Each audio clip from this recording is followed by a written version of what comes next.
नमस्कार बच्चों, कैसे हो? उम्मीद करती हूँ बहुत अच्छे हो आप। आपकी पढ़ाई भी अच्छी चल रही है। लास्ट वीडियो में मैंने राष्ट्रवाद, राष्ट्र और उसके उदय के जो कारण थे उनके बारे में आप लोगों से चर्चा की थी। इसी कड़ी में ही हम देखते हैं कि उस राष्ट्रवाद का जो उदय था, तो उस राष्ट्रवाद को उदय ने भारतीय राजनीति में क्या परिवर्तन किया, उसका क्या परिणाम निकला। तो बच्चों, जो राष्ट्रवाद का उदय हुआ उसका जो परिणाम निकला, उसका एक जो महत्वपूर्ण परिणाम निकल के सामने आया कि 28 दिसंबर 1885 में ए.ओ. ह्यूम कौन था? एक अवकाश प्राप्त ICS अधिकारी था, इंडियन सिविल सर्विस का अधिकारी था, अंग्रेज था, जिसने एक ऐसे संगठन की नींव रखी जिस संगठन ने भारतीयों के असंतोष को समय समय पर जाहिर करने और राष्ट्रवाद की भावना को और उच्चतम स्तर पर ले जाने में बहुत बड़ा रोल जिसने निभाया, यानी कि भारतीय राष्ट्रीय कांग्रेस का जन्म हुआ इसी राष्ट्रवाद के परिणाम स्वरूप। तो अब वैसे कांग्रेस का पहला अधिवेशन पूना में होना था, किंतु वहाँ प्लेग फैल गया। इस कारण से स्थान बम्बई चुना गया। बम्बई में कांग्रेस का पहला अधिवेशन हुआ। कहाँ हुआ? गोकुलदास तेजपाल संस्कृत कॉलेज में 1885 में। बच्चों ध्यान रखिएगा, कभी कभी जीके में क्वेश्चन पूछा जाता है, इसलिए मैं थोड़ी सी डिटेल बता रही हूँ कांग्रेस की आपको। इसके बाद हम उदारवाद और उग्रवाद पे आएंगे। इसके पहले अध्यक्ष व्योमेश चंद्र बनर्जी थे। 72 प्रतिनिधियों ने प्रथम अधिवेशन में भाग लिया। अब राष्ट्रीय कांग्रेस क्या अचानक से ही इसका जन्म हो गया? नहीं बच्चों, ये पूर्ववर्ती संस्था का दूसरा रूप था। एक्चुअली 1876 में कलकत्ता में सुरेंद्र नाथ बैनर्जी और आनंद मोहन बोस ने इंडियन एसोसिएशन की स्थापना की थी कलकत्ता में। अब आपको बता दूं कि ये जो इंडियन एसोसिएशन था वो भी इसी क्षेत्र में काम कर रहा था। जैसे भारतीयों के सीटें जैसे जनप्रतिनिधि संस्थाओं में उनकी सीटों को बढ़ाया जाए, ICS में इनकी उम्र को बढ़ाया जाए, और भारतीयों के जो खर्चे हैं कर संबंधी काफ़ी सारी इनकी मांगे पहले से ही चल रही थी सुरेंद्र नाथ बैनर्जी और आनंद मोहन बोस की। ये हमारे उदारवादी नेता थे प्रमुख। तो इन्होंने जो इंडियन एसोसिएशन बनाया वो ही कांग्रेस की पूर्ववर्ती संस्था थी। इसी इंडियन एसोसिएशन से इंडियन ICS बना, इंडियन कॉन्फ्रेंस बनी, और आगे जाके इसी इंडियन नेशनल यूनियन से, है ना, बाद में एक बहुत बड़ी संस्था बनी जिसका नाम कांग्रेस दिया गया। ठीक है, अब थोड़ा देख लेते हैं।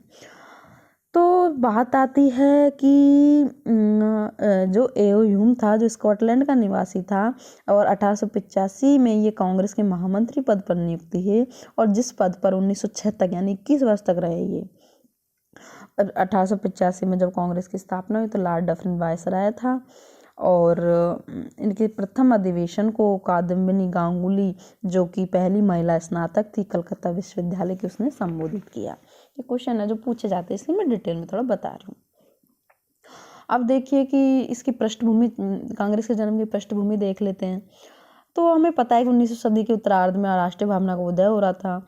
अंग्रेज भारत में अखिल भारतीय संगठन की स्थापना के प्रति चिंतनशील थे, जो भारतीयों की समस्याओं को अंग्रेजों के समक्ष रख सके, ताकि पुनः उन्हें 1857 जैसे विद्रोह से रूबरू नहीं होना पड़े और उनका असंतोष भी जाहिर हो जाए और वो अपनी मांगे भी रख दे। और इस तरह मांगे रखने के बाद व्यक्ति विद्रोह नहीं करता, वो अपना असंतोष जाहिर कर देता है, तो उसके बाद उसका क्रोध शांत हो जाता है। इसी फिराक में अंग्रेज थे कि हम कोई ऐसा संगठन भारतीयों को दे दे ताकि समय समय पर ये हमारे गुण दोषों को हमें बताते रहे और इन्हें भी ये लगे कि हम इनकी सुनवाई कर रहे हैं।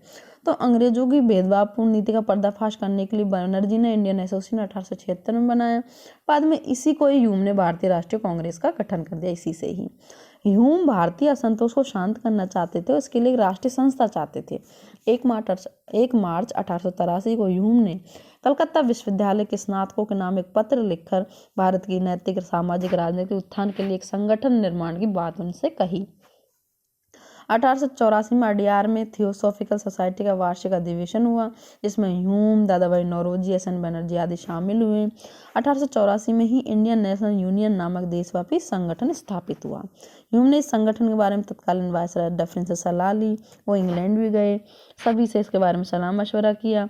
डफरिन भी ये कहता था कि सही बात है कि भारतीय राजनीतिज्ञ वर्ष में एक बार एकत्रित हो और हमारे शासन के दोष और सुझाव हमें दे, ताकि भविष्य में हम किसी भी विद्रोह से बच जाएं। तो डफरिन ने भी इस संगठन से सहमति जता दी। और इसी तरह इंग्लैंड से लौटकर ह्यूम ने इंडियन नेशनल यूनियन की एक बैठक बम्बई में 28 दिसंबर 1885 को आयोजित की और वहीं पे इसका नाम बदलकर इंडियन नेशनल कांग्रेस कर दिया गया। किसका? इंडियन नेशनल यूनियन का। अब इसके उद्देश्य क्या थे? तो बच्चों इसमें बहुत सारे मत आपको देखने को मिलेंगे। हम भाई एओ ह्यूम क्या कहता है, डफरिन का क्या इसका, तो सबको बता ही चुकी हूँ मैं कि डफरिन चाहता था कि भाई एक संगठन ऐसा हो। एओ ह्यूम भी चाहता था कि सामाजिक राजनीतिक उत्थान के लिए एक संगठन स्थापित हो जो भारतीयों का सामाजिक राजनीतिक उत्थान करे। तो अब पहला हम देखते हैं कि कांग्रेस की स्थापना के बारे में, उद्देश्य के बारे में मोटे तौर पर दो मत थे। एक सेफ्टी वॉल्व का मत, ठीक है, और एक सबसे बड़ा तो यही था सेफ्टी वॉल्व वाला जो हम देखते हैं पहले। एओ ह्यूम के विचार में उस समय किसान आदिवासियों के आंदोलन से अंग्रेजी साम्राज्य का विनाश होता दिखाई दे रहा था। उसने एक सेफ्टी बाल के रूप में कांग्रेस की स्थापना की। ह्यूम कहता है कि कांग्रेस शिक्षित भारतीयों के असंतोष के लिए एक शांतिपूर्ण और संवैधानिक निर्गम मार्ग की व्यवस्था करेगी। इस प्रकार यह जन विद्रोह नहीं भड़कने देगी। बेडरबर्न बोलता है, जिसने ह्यूम की जीवनी लिखी, कि भारतीय असंतोष से बचने के लिए सेफ्टी वॉल्व की आवश्यकता है और कांग्रेस से बढ़कर कोई दूसरा सेफ्टी वॉल्व नहीं हो सकता। लाला लाजपत राय अपनी किताब यंग इंडिया में लिखते हैं कि कांग्रेस की स्थापना ब्रिटिश साम्राज्य को बचाने के लिए की गई थी ताकि भारतीय अपने असंतोष को यहाँ पे जाहिर कर सके। तो इस तरह विभिन्न सारे मत है। ये भी सही बात है कि यहाँ, लेकिन अब इन मतों की हम समीक्षा करेंगे। एक मत कहता है कि राष्ट्रीयता का उदय के फलस्वरूप इसका जो एनी बेसेंट थी उसका मत है कि क्योंकि भारतीय में उस समय राष्ट्रीयता थी इसलिए यहाँ इसका उदय हुआ। अब आंशिक ही सत्य दोनों में। यद्यपि प्रारंभ में कांग्रेस का उद्देश्य अंग्रेजी राज्य को भीषण क्रांति के विस्फोट से बचाना था और उसने प्रारंभ में अंग्रेज राज की प्रशंसा भी की, किंतु यही कांग्रेस बाद में गैर कानूनी क्यों घोषित कर दी गई? आप बच्चों सोचिएगा, यदि वाकई में ये सिर्फ इतना सही उद्देश्य था इस कांग्रेस का, तो इसे गैर कानूनी क्यों घोषित कर दिया गया समय समय पर? आप सोचिए, क्योंकि इसके आंतरिक रूप में इसमें कुछ राष्ट्रीय तत्व कार्य कर रहे थे जो धीरे धीरे परिस्थितियों के अनुसार राष्ट्रीय स्वरों को प्रखर बनाने में योगदान दे रहे थे। जो भी हो, ह्यूम की नीति पर शक नहीं कर सकते और यह भी नहीं मान सकते कि कांग्रेस का जन्म सिर्फ एक सेफ्टी वॉल्व के रूप में हुआ। ह्यूम भारतवासियों से सच्ची हमदर्दी रखता था और भारतवासियों की दशा में सुधार चाहता था।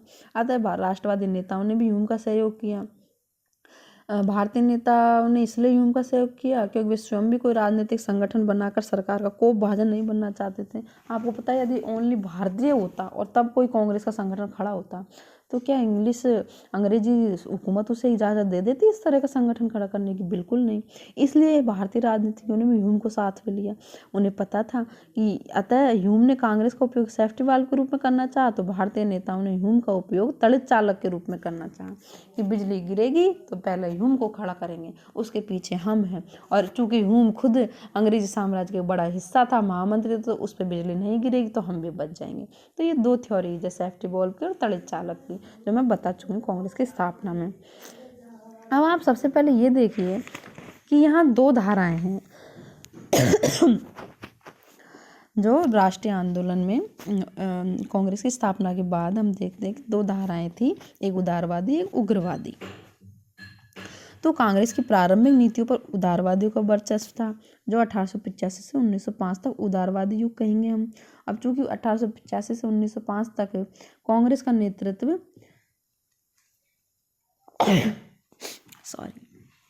कांग्रेस का नेतृत्व उदारवादी नेताओं के हाथों में था, इसलिए इसे उदारवादी युग के नाम से हम जानते हैं। तो इसके प्रमुख नेता कौन थे उदारवादी? दादाभाई नौरोजी, सुरेंद्रनाथ बैनर्जी, फिरोज शाह मेहता और गोपाल कृष्ण गोखले, ये चार प्रमुख नेता थे। इसके अलावा रास बिहारी घोष भी था, WC बैनर्जी भी थे। तो आपको ध्यान रखना है बच्चों, ये छोटा क्वेश्चन पूछ लेते हैं कि प्रमुख उदारवादी नेता कौन थे? तो दादाभाई नौरोजी, सुरेंद्रनाथ बैनर्जी, गोपाल कृष्ण गोखले, फिरोज शाह मेहता। अब इनकी विचारधारा और कार्य पद्धति जरा देख लेते हैं हम कि ये किस सिद्धांत पे चलते थे। उदारवादी नेता जनरली अंग्रेजों की न्यायप्रियता में विश्वास रखते थे। उनके विचार से उनका मानना था कि अंग्रेज तो स्वतंत्रता प्रेमी है, इन्होंने तो खुद अपने ब्रिटिश साम्राज्य में वहाँ इंग्लैंड में क्रांति कर दी, गौरवपूर्ण क्रांति हुई थी इंग्लैंड की, तो वहाँ पे भी उन्होंने जो राजा था उससे छुटकारा पाया, लोकतंत्र की स्थापना की, तो ये तो खुद ही स्वतंत्रता प्रेमी है, ये हमें गुलाम क्यों बनाएंगे? देखो उनकी बात वाकई सही भी थी, वो अपने देश में ऐसे ही करके आए थे। और उन्हें यदि भारतीयों की योग्यता पर विश्वास हो जाए तो वे उन्हें स्वशासन दे देंगे। तो उदारवादी ये मानते थे कि ये अंग्रेज जो नस्ल है वो बुरी नहीं है मन से। एक्चुअली इन्होंने हमारे ऊपर इसलिए शासन कर रखा है क्योंकि ये हमें स्वशासन के योग्य नहीं समझते, ये हमें असभ्य, अनपढ़ ये समझते हैं और यूँ सोचते हैं कि हमें शासन करने की योग्यता नहीं है, इसलिए ये हमारे ऊपर शासक बन के बैठे हैं। जिस दिन इन्हें हमारी इस योग्यता पर विश्वास हो जाएगा ये हमें अपना शासन सौंप देंगे। तो ये एक तरीके से क्या हुआ, उनकी न्यायप्रियता पर विश्वास है उन्हें। और उदारवादी नेता, इसका मतलब क्या हुआ, वो पाश्चात्य संस्कृति के समर्थक है। उदारवादी नेता जो इंग्लैंड की संस्कृति, पाश्चात्य संस्कृति के समर्थक हैं, उनकी राजभक्ति में उनका विश्वास है। ब्रिटिश शासन को अपने लिए वरदान मान के चल रहे हैं कि मतलब भगवान का लाख लाख शुक्र है कि ब्रिटिश हमारे शासक है और हम शासित है, क्योंकि इनके पास इन्होंने जितनी प्रगति की, यदि ये हमारे ऊपर शासन करेंगे तो इसकी तो इन्होंने जो प्रगति की वो हमें भी मिलेगी। और भारत की प्रगति के लिए ब्रिटेन के साथ हमारा स्थायी संबंध आवश्यक मानते थे उदारवादी, कि जितना हो सके हमें इनके साथ हमारा संबंध अटूट रखना है। उदारवादी संवैधानिक साधनों में विश्वास करते थे, हिंसात्मक क्रांतिकारी मार्ग में उनकी तनिक भी आस्था नहीं थी, मारकाट से कोई भी स्वराज की प्राप्ति में उनका विश्वास नहीं था। उदारवादियों की प्रमुख मांग पूर्ण स्वतंत्रता कभी नहीं थी, वो कभी भी पूर्ण स्वतंत्रता नहीं चाहते थे, क्योंकि पूर्ण स्वतंत्रता का मतलब होता है बच्चों अंग्रेजों भारत छोड़ के चले जाओ, जो तो वो चाहते ही नहीं है। वो तो ब्रिटेन के साथ स्थायी संबंध चाह रहे हैं। ब्रिटेन जो हमारा जो अंग्रेजी शासन है उसको वो वरदान मान रहे हैं, क्योंकि उनको लगता है कि अंग्रेजों ने जो अपने देशों में किया, जो संस्थाएं दी, लोकतंत्र दिया, स्वतंत्रता के स्वाधीनता की जो भावना दी, वो यदि यहाँ आ जाएगी तो हम बहुत अच्छा होगा, हमारे पास भी ऐसी अच्छी लिबरल संस्थाएं होंगी, उदारवाद होगा हमारे यहाँ भी। तो इस तरीके से इनका एक दूसरा विजन था, वो औपनिवेशिक स्वशासन चाहते थे, ना कि पूर्ण स्वतंत्रता। अब औपनिवेशिक स्वशासन क्या भला है भाई, उपनिवेश हम किसके, इंग्लैंड के। तो औपनिवेशिक स्वशासन का अर्थ हुआ कि इंग्लैंड हमारे ऊपर अपनी छत्र छाया रखे और उसी के अंतर्गत हमें स्वतंत्रता दे दे, जैसा इंग्लैंड अपने अन्य उपनिवेशों की प्रजा के साथ कर रहा था, उन्हें स्वतंत्रता दे रहा था, या जो भी उन्हें दे रहा था वैसी स्वतंत्रता में चाहिए थी, जहाँ वो हमारा शासक बना रहेगा लेकिन वो हमारे साथ भी समानता का व्यवहार करेगा, हमें भी स्वशासन के योग्य समझेगा, हमारे यहाँ भी भारतीयों का विकास करेगा, हमारी संस्थाओं का विकास करेगा, और जिस दिन हम स्वशासन के योग्य हो जाएंगे उस दिन हमें सत्ता सौंप देगा। इस तरह का औपनिवेशिक स्वराज्य वो चाहते थे। तो इनके उद्देश्य क्या थे, ये तो था इनकी कार्य पद्धति, इनके सिद्धांत के। अब उनके उद्देश्य जरा देख लेते हैं। तो उदारवादी सबसे पहले राष्ट्रवाद की भावना भारतीयों में विकसित करना चाहते थे, क्योंकि उस समय राष्ट्रवाद की भावना जैसी चीज़ भारतीय जनता में नहीं थी। भारतीय जनता तो अपनी जात पात, ऊंच नीच की भावना, कुरीतियों में फंस के ही रह गई थी। तो इन सब चीज़ों को होते हुए उनमें कोई राष्ट्रवाद की भावना विकसित हो ही नहीं सकती थी। तो इसलिए राजनीतिक प्रश्नों पर वो जनता को जागरूक करते, संगठित करते, सरकार के समक्ष सार्वजनिक मुद्दों से संबंधित मांगों को प्रभावशाली ढंग से रखते, ये इनका कार्य था। 1905 में बनारस अधिवेशन हुआ, जिसमें गोपाल कृष्ण गोखले ने अध्यक्षता की, और उस बनारस अधिवेशन में स्वराज की मांग रखी गई। उदारवादियों की प्रमुख मांगे। तब इनकी मांगे क्या थी, तो विधान परिषदों में भारतीय जनता को अधिक प्रतिनिधित्व दे दिया जाए, उच्च प्रशासनिक पदों पर नियुक्ति दी जाए, आईसीएस में भारतीयों को, कार्यपालिका को न्यायपालिका से पृथक करें, सेना के खर्च को कम करें, सरकार कल्याण संबंधी कार्यों की जिम्मेदारी अपने ऊपर लें, शिक्षा, चिकित्सा, उद्योग, कृषि के विकास के लिए प्रयास हो, प्रतिनिधि संस्थाओं का गठन हो, भारत परिषद को समाप्त किया जाए, प्रेस की स्वतंत्रता स्थापित हो, आर्थिक नीतियों में बदलाव हो, और इसके अतिरिक्त उदारवादियों ने अपने विशेष स्वशासन की मांग सबसे पहले रख दी थी। ये इनकी मांगे थी। अब हम देख लेते हैं इनकी उपलब्धियां क्या है। तो 1885 से 1905 तक उदारवादियों के द्वारा किए गए प्रयासों को विशेष सफलता तो नहीं मिली। यहाँ तक कि 1892 में जो भारत परिषद अधिनियम पारित हुआ वो भी उन्हें संतुष्ट नहीं कर पाया, किंतु अनेक आलोचकों ने कांग्रेस के आरंभिक नीतियों की कार्य की आलोचना की, और उनके उदारवादियों की जो प्रार्थना पत्रों की नीति थी उसे राजनीतिक भिक्षावृत्ति की संज्ञा दी। ये लोग क्या करते थे, उदारवादी नेता वर्ष में एक जगह संगठन कॉन्फ्रेंस करते, वहाँ पे ब्रिटिश सरकार के नाम पे उन्हें प्रार्थना पत्र लिखते, उन्हें संस्मरण लिखते कि ये हमारे मांगे हैं, आप कृपया इन पे विचार करो। तो जो एक तबका था वो उनकी इस पद्धति का मजाक बनाता था, उसे राजनीतिक भिक्षावृत्ति की संज्ञा देता था कि इस तरह मांगने से कुछ नहीं देने वाले इंग्लैंड वासी। यद्यपि उदारवादियों के कार्य से कोई प्रत्यक्ष लाभ नहीं हुआ, लेकिन इनका फिर भी महत्वपूर्ण योगदान है कि इन्होंने राष्ट्रीय चेतना का विकास किया, ब्रिटिश सरकार की नीतियों को प्रकट किया। जैसे धन निष्कासन का थ्योरी जब दादाभाई नौरोजी ने थी तो अंग्रेजी सरकार का साम्राज्यवादी चरित्र जनता के सामने आया।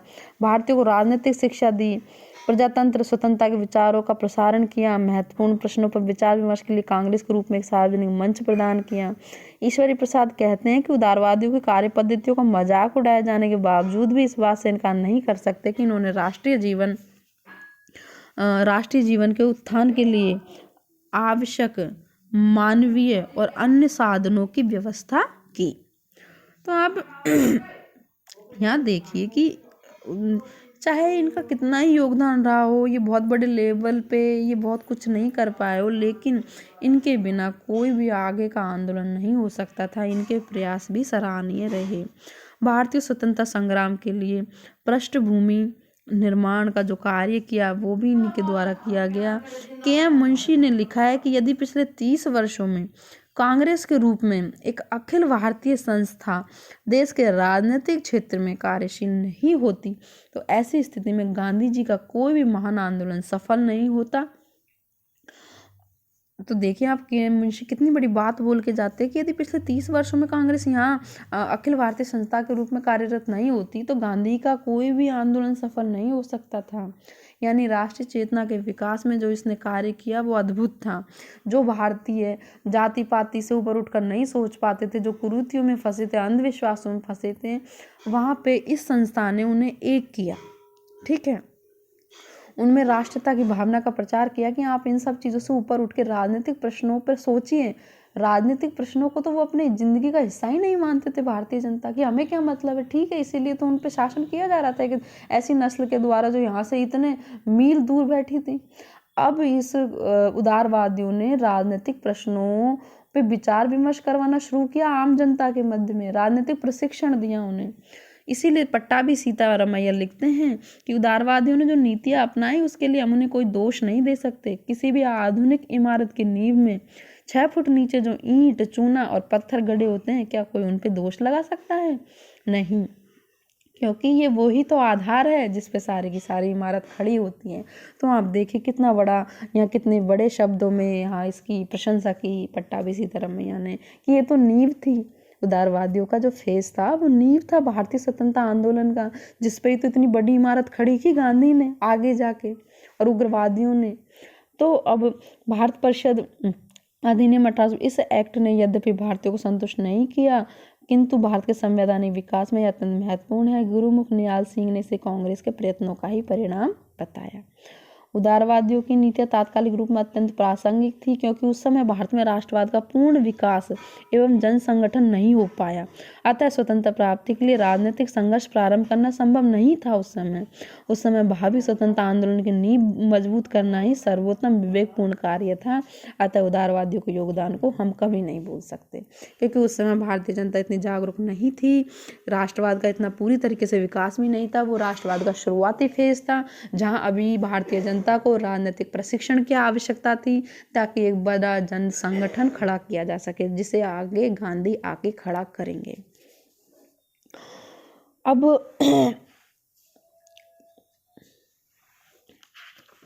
देखिए कि उदारवादियों को इंग्लैंड में भी प्रचार हुआ है। दादाभाई नौरोजी, वेडरबर्न आदि नेताओं का मानना था कि भारतीय राष्ट्रीय कांग्रेस का इंग्लैंड से अधिक प्रचार किया जा सकता है। 1889 में नौरोजी ने इंग्लैंड में भारतीय सुधार समिति की स्थापना की। 1888 में नौरोजी ने विलियम डिगी की अध्यक्षता में इंडियन एजेंसी की स्थापना की। 1889 में वह ब्रिटिश समिति बनी जिसने इंडिया नामक मासिक पत्रिका प्रकाशन किया। इसके माध्यम से इंग्लैंड के नागरिकों को भारत की वस्तुस्थिति से परिचित कराया जाता था। कांग्रेस ने भारतीय की समस्याओं के निराकरण के लिए समय समय पर अपने प्रतिनिधिमंडल इंग्लैंड भेजे। 1890 में सूर्यनाथ बैनर्जी, W.C. बैनर्जी, ह्यूम तथा 1899 में बिपिन चंद्र पाल इंग्लैंड गए। इन प्रयासों से इंग्लैंड में भारतीयों की समस्याओं के प्रति सहानुभूति रखने वाले एक गुट का निर्माण हुआ। तो अब देखिए कि ये पूरा उदारवाद का एक फेज है, इनकी कार्य पद्धतियाँ, इनकी सारी चीज़ें आज आप देखिए। और मैं ये भी है कि उग्रवाद के उदय के कारण हम देख लेते हैं कि कांग्रेस की विफलता, कंजर्वेटिव दल की नीतियाँ, जो अभी आज ज़्यादा हो जाएगा तो कल मैं इस बारे में आप लोगों से विचार विमर्श करूँ तो ज़्यादा ठीक रहेगा। आज आप उदारवाद और सबसे पहले कांग्रेस की स्थापना, उदारवाद पे अपनी चर्चा कीजिए, सोचिए, बुक पढ़िए, फिर मैं कल उग्रवाद के बारे में आप लोगों को बताऊँगी। आज के लिए इतना ही, धन्यवाद।